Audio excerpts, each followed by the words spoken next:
Bismillahirrahmanirrahim. Assalamualaikum warahmatullahi wabarakatuh. Selamat datang kembali di Fakta Sejarah.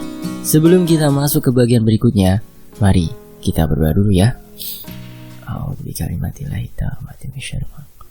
Bismillahirrahmanirrahim. Allahumma sholli ala sayyidina Muhammad. Ini dia bagian berikutnya, Momen Maten, ditulis oleh Aisyah Fia.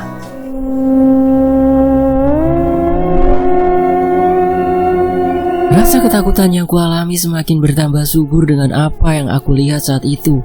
Pak Dekus tidak pergi ke arah kamar seperti waktu itu. Tidak malam itu. Ia menyeret pelan kakinya menuju ke arah kami berdua.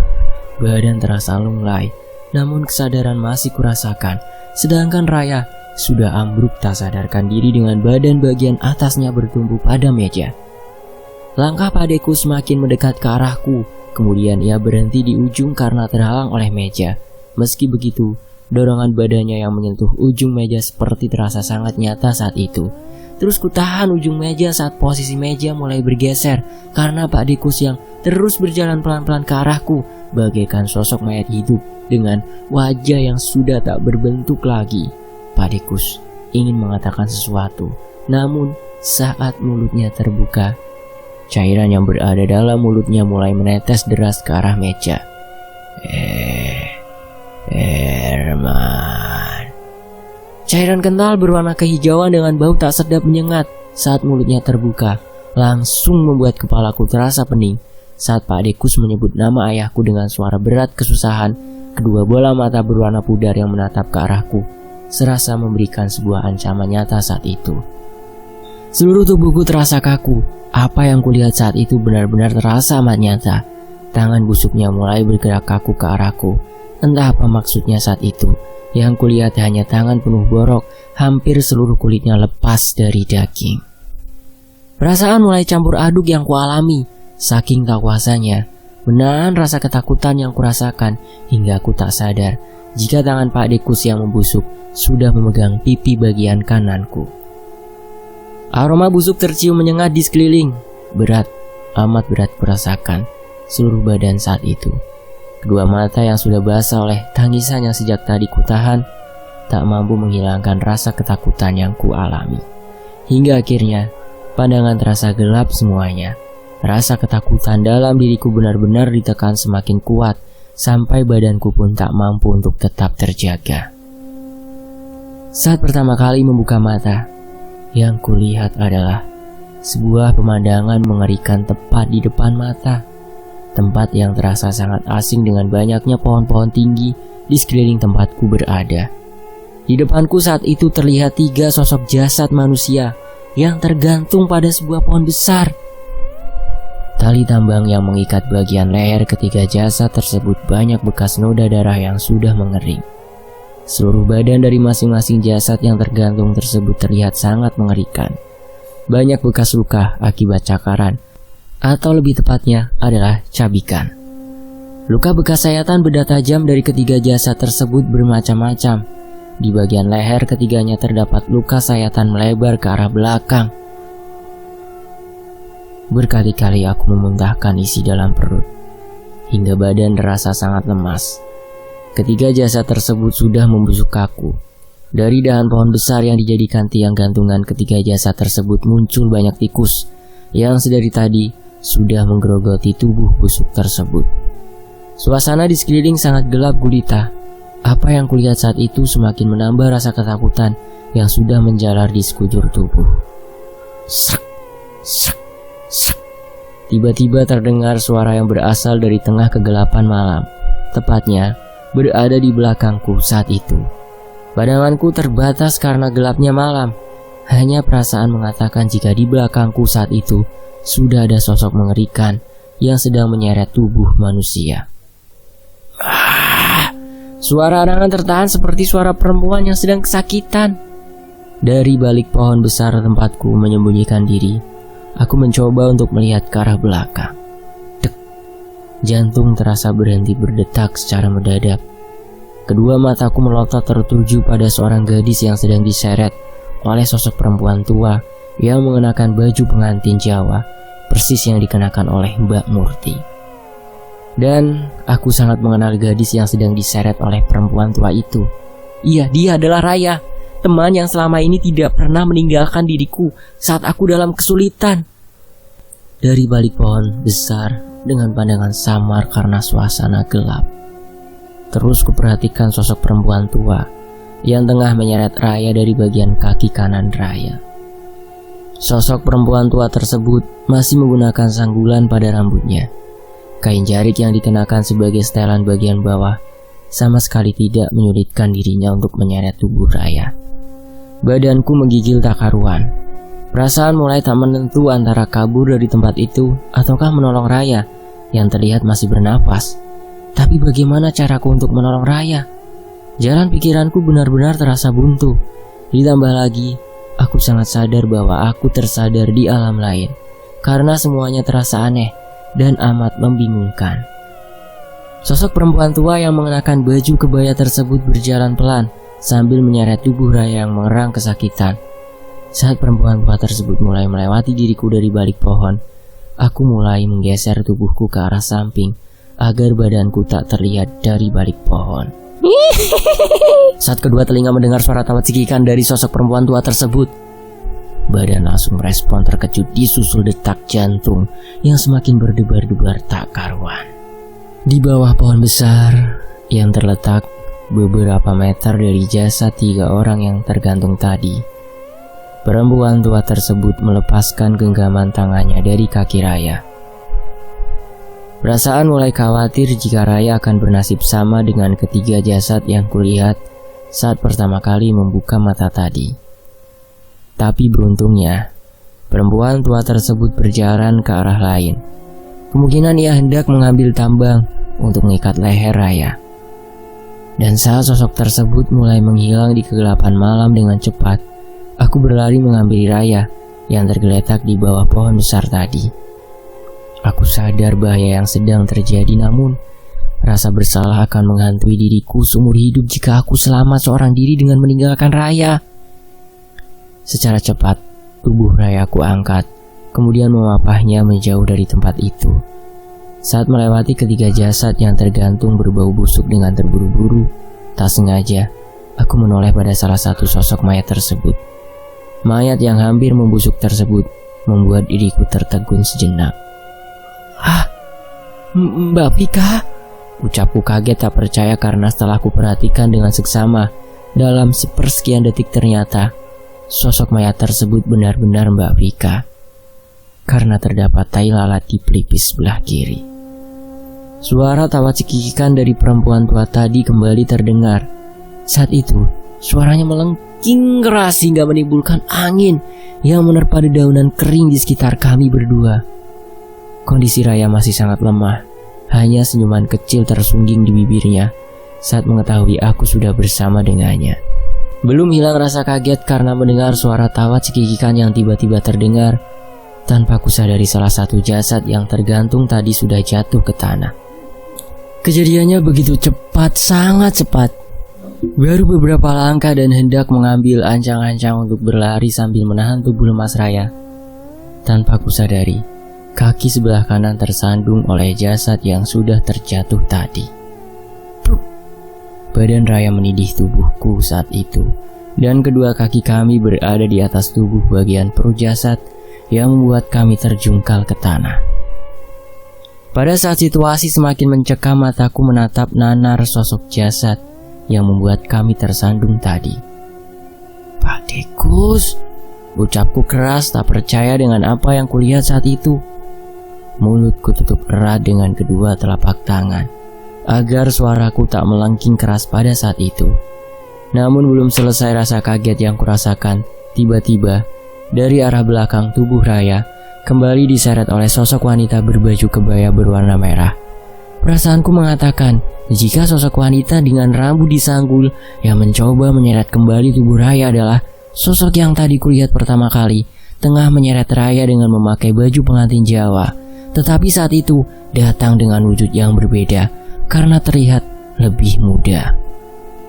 Jelas aku tahu jika Sosok wanita yang memakai kebaya merah tersebut adalah dia yang tadi memakai baju pengantin. Karena luka di bagian leher sebelah kanan berbentuk lingkaran tersebut letaknya sama persis. Suara teriakanku memecahkan kesunyian malam karena kaget dengan kapan datangnya wanita tersebut yang tiba-tiba sudah berada di belakangku dan Raya. Tanganku menahan tubuh Raya bagian pundaknya agar tubuh Raya tidak diseret untuk kedua kalinya. Sesaat kemudian aku dan sosok tersebut saling tarik-menarik tubuh Raya. Mata pudarnya menatap ke arahku tajam seakan memberikan sebuah ancaman yang nyata. Tubuhku memang terasa kaku saat itu, namun aku tak rela jika Raya juga harus menderita karena diriku. Terdengar Raya mengerang keras. Kaki kirinya menendang tangan wanita tersebut yang sedang mencengkeram erat pergelangan kaki sebelah kanan Raya. Setelah kaki Raya lepas, aku menarik tangannya keras agar cepat berdiri untuk segera berlari dari tempat itu. Meski kami berlari cepat menjauh dari tempat tersebut, suara tawa wanita itu masih terdengar jelas di antara pepohonan yang menjulang tinggi di kegelapan malam. "Ri, wanita itu masih mengejar," ucap Raya dengan nafas tersengal. Mendengar ucapan Raya, aku langsung menoleh ke arah belakang dan benar, sosok wanita tersebut memang mengejar kami berdua. Dan anehnya, semakin cepat kami berdua lari kalang kabut, sosok perempuan yang sedang mengejar kami dengan hanya berjalan santai semakin mendekat. Langkah kaki kami berdua semakin jauh menerobos gelapnya hitam di malam hari. Bahkan, meski hanya dengan pandangan yang terbatas akibat pekatnya malam, tak ada cahaya penerang sama sekali. Bahkan bulan di langit malam seakan tertutup oleh awan gelap yang sangat tebal. Tenggorokan mulai terasa kering. Kaki yang kami paksa untuk berlari menuruti kata hati semakin lama makin terasa loyo tak berotot. Di saat itulah aku mulai berpikir, siapa sebenarnya sosok wanita tersebut? Postur tubuhnya sama persis dengan Mbak Murti. Bahkan cara berjalan pun sama. Hanya saja wajah mereka sangat berbeda. Apa semua yang terjadi saat itu ada hubungannya dengan Mbak Murti dan Bude Ratna? Pikiranku mulai menerka-nerka hal di luar logika manusia. Tak berapa lama suasana yang semula gelap gulita saat itu perlahan mulai terlihat jelas apa yang ada di sekeliling kami. Baru saja aku seka keringat yang membasahi dahi. Untuk kesekian kalinya, aku kembali terkejut. Pasalnya, kami berada di tengah-tengah makam kuno yang terlihat sangat berbeda dari kebanyakan makam. Raya mengerutkan keningnya sambil melihat ke sekeliling kami saat itu. Ia juga terlihat bingung dengan situasi yang dalam sekejap sudah berubah. Hamparan batu nisan kuno yang sebagian besar sudah lapuk dan patah dimakan usia sudah berada di hadapan kami. Berkali-kali kuraba bagian tengkuk karena merasakan ngilu dengan pemandangan makam. "Ayo, cepat pergi," kata Raya sambil menarik tanganku. Kembali kupaksakan kaki untuk melangkah gontai. Meski tenaga yang tersisa sudah habis waktu kami berlari tadi, satu persatu makam kami lewati pada tanah lapang pemakaman tersebut. Ku tahu jika Raya akan menuju jalan kecil di antara rimbunya semak belukar di pinggir pemakaman. Raya berjalan lebih dahulu menyusuri jalan kecil keluar pemakaman. Meski beberapa kali kulit pipi tersentuh oleh dedaunan semak belukar saat kami lalui, aku tak merasakan gatal di kulit. Tak jauh dari tempat pemakaman tadi tercium bau busuk seperti bangkai tikus, atau lebih parah lagi, beberapa lalat yang hinggap di dahan semak mulai berterbangan saat kami melewatinya. Sambil menutup kedua lubang hidungnya, Raya mulai melangkahkan kakinya cepat. Aku sudah tak kuasa menahan bau busuk yang menyengat di hidung. Berkali-kali muntah, hanya cairan bening yang keluar dari perutku melalui mulut. Astagfirullah, seru Raya yang berdiri di depanku saat aku membungkuk memuntahkan cairan bening. Penasaran dengan apa yang Raya lihat sampai-sampai ia beristighfar karena terkejut. Baru saja aku melihat ke arah bawah. Mataku terbelalak kaget setelah melihat apa yang ada di bawah sana. Allah, Allah, Allah. Ucapku lirih sambil menangis karena tak kuasa menahan rasa takut dengan apa yang sedang kulihat. Jalan satu-satunya yang kami lewati mengarah langsung pada sebuah rawa kecil. Ukurannya tidak terlalu lebar dan dalam, kira-kira lebar 10 meter dengan kedalaman 2 meter, dan rawa tersebut membentuk pola seperti mangkuk besar. Sedangkan yang membuat kami terkejut sampai memejamkan mata adalah banyaknya bangkai manusia yang sudah membusuk di dalam rawa kecil tersebut.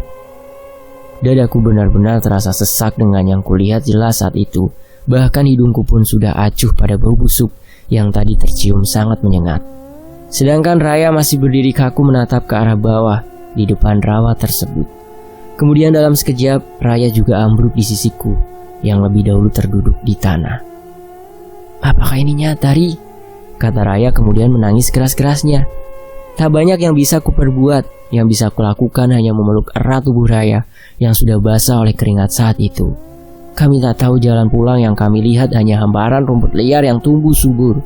Entah kutukan apa yang telah terjadi padaku sampai Raya terseret ikut mengalami kengerian yang kualami. Lelah kaki untuk melangkah. Yang ku tahu saat itu aku hanya berjalan semakin jauh dalam situasi dan waktu yang masih sama. Hanya latar dan tempatnya saja yang berbeda. Ketika Raya mulai pulih kembali dari kondisinya, ia mulai berjalan di depanku guna membuka jalan, karena di jalan yang kami lalui tergolong sangat sulit dikarenakan banyaknya rumput liar yang tumbuh subur. "Maaf," ucapku lirih sambil menundukkan kepala.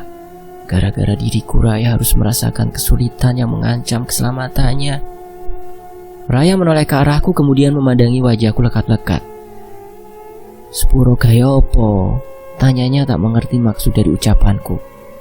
"Gara-gara aku, kamu jadi ikutan terseret ke dalam masalah yang kubuat," jawabku lirih sambil menahan air mata agar tak jatuh. Raya diam sesaat. Ia tak mengucapkan sepatah kata pun. Yang ia lakukan hanya terus memandang ke arahku yang semakin gelisah dengan keadaan yang kami alami. "Ri, bukankah kita teman? Aku bantu sampai seperti ini karena kita teman," ujar Raya dengan mata berkaca-kaca. "Maaf." Ya, hanya itu kata yang kuucapkan, sebuah penyesalan tiada guna. "Ri, apa kamu tidak menganggap aku sebagai temanmu, Ri?" kata Raya cepat. "Bukan seperti itu maksudku, Ray. Hanya saja dengan melihat kondisi Raya saat itu semakin membuat diriku larut dalam rasa bersalah yang semakin membesar. Jujur, saat itu aku sangat bersyukur Tuhan memberikan seseorang seperti Raya yang selalu menemani diriku dalam situasi apapun. Ku genggam erat tangan Raya agar ia tidak salah sangka dengan maksud perkataanku yang menyinggung perasaannya. Dan di depan kami saat itu sudah terdapat suatu tanah lapang kecil seukuran lapangan mini dengan pohon jeruk bali. Di bawah pohon tersebut banyak sekali kami lihat buah jeruk seukuran bola voli yang berserakan. Bahkan beberapa di antaranya banyak yang sudah busuk. Keanehan juga terdapat di tempat tersebut. Pasalnya, banyak sekali kulihat kuburan kecil seperti kuburan bayi. Tanahnya sangat kering seperti sudah lama tak dibasahi oleh air. Raya memperhatikan satu persatu kuburan bayi yang nampak sangat kuno tersebut. Di semua batu nisan yang terpasang sama sekali tidak tercantum nama si pemilik kuburan tersebut. Masih pada situasi yang sama, pertengahan sore dan petang dengan banyaknya kabut yang mulai menebal di sekeliling tempat kami menginjakan kaki tersebut. Sayup-sayup kembali terdengar suara alunan gamelan Jawa dari jauh. Meski jauh, suaranya sangat jelas terdengar. Saat itu kami berdua sama-sama bingung akan melakukan apa, karena kompas yang terpasang di salah satu aplikasi gawaiku tak berfungsi. Bukan itu saja, bahkan jam tangan digital yang melingkar di lengan kiriku pun menunjukkan angka yang sama seperti yang kulihat pertama kali. Sudah terlanjur basah kan? Mau pulang juga tidak tahu jalan. Gimana kalau kita datengin aja suara gamelan itu? Usul Raya memandang ke arahku meminta persetujuan. Karena jalan pikiran sudah buntu total, bahkan aku sendiri tak tahu lagi harus berbuat apa saat itu. Maka aku jawab dengan cepat ajakan Raya untuk mendatangi sumber suara gamelan yang terdengar saat itu. Langkah kaki kami berdua semakin tergesa-gesa karena semakin kami menuju arah suara gamelan yang saat itu terdengar. Suaranya semakin menjauh saat kami hampir dekat dengan asal suara tersebut. Pantang untuk menyerah bagi Raya saat itu. Meski jalan yang kami lalui sangat sulit, Raya mengambil sebatang kayu kering untuk menyibakkan rerumputan di depan kami. Bahkan kayu tersebut digunakan Raya untuk membantu diriku agar tidak tertinggal jauh darinya, dengan cara kami saling memegang ujung kayu saat berjalan dan kadang berlari. Jalan yang kami lalui adalah sebuah jalan terjal menuju atas bukit kecil. Karena di balik bukit tersebut suara gamelan Jawa tersebut terdengar. Setelah berada di atas bukit kecil dan hanya bukit itu satu-satunya yang ada di sana, dengan badan kelelahan, mata kami tertuju pada sebuah desa kecil di bawah bukit. Pandangan kami samar dan tidak terlalu jelas dikarenakan petang hampir tiba dan juga kabut putih tipis menghalangi pandangan kami ke arah desa kecil tersebut. Dari atas bukit terlihat cahaya kuning dari rumah-rumah yang berjajar rapi di desa tersebut. Sedangkan Raya yang berdiri di sampingku termenung dengan sorot mata tajam ke arah bawah, tempatnya pada desa yang kulihat saat itu. Desa tersebut terasa asing. Raya terlihat berpikir sejenak sebelum bertindak. Kuku yang tumbuh di jemari lentiknya mulai ia gigit pelan sembari memikirkan sesuatu. "Piye menurutmu, Ri?" tanya Raya dengan mata terus memandang ke arah desa. "Lah, aku kan ngikutin kamu, Ray. Enaknya gimana? Kok malah nanya ke aku?" Gerutuku asal, karena saat itu aku tak punya pendirian sama sekali. Apapun yang akan dilakukan Raya, aku pasti mengikutinya. "Nanti kalau kita berdua mati bagaimana?" kata Raya dengan mimik wajar aku. "Kan berdua," jawabku tak kalah asal. "Tapi kelihatannya kita berdua ini sudah mati," lanjut Raya sambil cengengesan. "Iya ya, soalnya dari yang ku tahu orang yang mati akan terpaku di waktu yang sama," jawabku santai. "Ya wes ayo," seru Raya sambil berjalan lebih dahulu menyusuri jalan kecil yang mengarah ke bawah. Saat itu aku tidak tahu apakah aku sudah benar-benar mati atau hanya masuk ke dalam alam mimpi seperti sebelumnya. Terakhir yang kuingat hanyalah sosok Pak Dekus yang pulang ke rumah untuk kesekian kalinya. Kemudian semua terasa gelap dan aku sadar sudah berada di tempat seperti itu. Suasana yang terasa setelah kami baru memasuki desa adalah hawa anyep. Nyaris tidak terlihat seseorang yang kami temui di desa tersebut. Hanya rumah-rumah dari papan kayu dengan atap berbentuk kerucut, layaknya rumah joglo yang kami lihat. Bahkan semua model rumahnya pun sama. Satu pintu dengan 2 jendela kayu di kanan kiri pintu yang kesemuanya tertutup rapat. Di depan masing-masing rumah terdapat tempayan atau kendi batu dengan lubang besar. Di dalam tempayan tersebut terdapat beras putih dan 2 buah telur ayam Jawa. Juga terdapat tampah yang berisi bermacam jenis rempah-rempah. Di bagian tengah terdapat 1 ikat tanaman padi. Entah maksudnya untuk apa. Di rumah yang lain pun juga kami dapati tempayan dan tampah yang sama persis seperti kami lihat sebelumnya. Aneh dan terasa sangat janggal tentunya, karena aku tidak pernah merasakan berada dalam situasi saat itu. Gamelan Jawa masih terdengar. Tidak jauh dari tempat kami berada saat itu terdapat suatu acara pernikahan Jawa. Tidak seperti layaknya acara pernikahan pada umumnya. Yang kami lihat justru hanya sepasang pengantin yang duduk diam di kursi depan rumah dengan pandangan kosong tak melakukan apapun.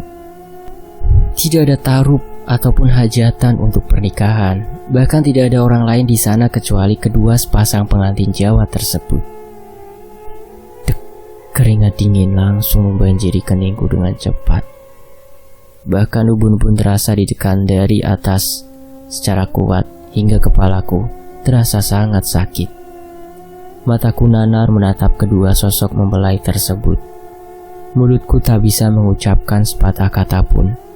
Hatiku hancur seketika saat dengan jelas kulihat yang duduk sebagai sepasang suami istri tersebut adalah ayah kandungku bersama Bude Ratna. Entah situasi apa lagi yang kualami saat itu. Kepalaku terasa sangat berat jika yang kualami saat itu adalah mimpi. Aku ingin bangun saat itu juga. Aku menjerit keras histeris melihat hal-hal yang terasa tidak masuk akal. Di saat itu juga aku tak sadar jika di belakangku sudah berdiri sosok perempuan tinggi tua dengan tangan panjang. Bagian sikutnya menyentuh tanah, mulutnya menganga lebar, sedangkan matanya menatap kosong ke arahku. Ya, suara itu adalah suara Raya yang sudah tidak berada di sampingku. Raya menghilang entah kemana, namun perasaanku mengatakan jika sesuatu yang membahayakan nyawa telah membawa Raya pergi. Saat sosok perempuan tua yang berdiri di belakang diriku hendak menjambak rambut panjang yang tergerai di punggungku, sebuah sentuhan tangan lembut selembut kulit bayi menarikku keras menjauh dari sosok makhluk yang menyeramkan itu. Kulit tangan lembut itu ternyata adalah milik Bude Ratna. Sempat aku ingin menepisnya saat mengetahui bahwa ia adalah Bude Ratna, namun genggaman tangannya begitu sangat erat membuatku sulit untuk melepaskannya. Saat aku mulai menolak dengan menahan langkah kaki yang berlari mengikutinya, Bude berkata dengan nada sangat lembut, "Jika ingin menyelamatkan temanmu, kamu harus pulang dulu, nak." Bude Ratna membawaku semakin jauh keluar dari desa kecil tersebut, hingga badanku terasa dilempar keras ke suatu tempat. Suara teriakanku kembali membuat semua yang berada di rumah Simbo berlarian memasuki kamar. Sedangkan aku sendiri linglung dengan apa yang baru saja ku alami. Di sampingku, Simbo menutup kitab sucinya, kemudian mengelus pelan kepalaku sambil menangis haru. Kejadian itu membuat diriku semakin bingung. Akhirnya aku bisa bangun dari mimpi buruk yang ku alami, namun ternyata dugaanku salah besar. "Mbok, haus mbok," ucapku lirih. Ada pemandangan yang tak biasa saat itu, karena di antara banyaknya orang yang mengerumun di depan kamar, ada ibuku yang datang membawa segelas air putih. Dengan segera aku meneguk air dari gelas yang ibu berikan padaku. Setelah selesai meneguk air, ibu yang saat itu sedang menahan tangisnya di depanku segera berkata, "Ini yang ibu takutkan jika kamu maksa pulang, Ri." Kemudian ia memelukku sambil menangis. Simbo menuntun ibuku keluar kamar. Setelah Simbo membisikkan sesuatu ke telinga ibuku, Mbak Mila memasuki kamar dengan membawa nampan berisi nasi hangat dan segelas air. "Makan dulu, Ri," ucapnya sendu saat melihatku.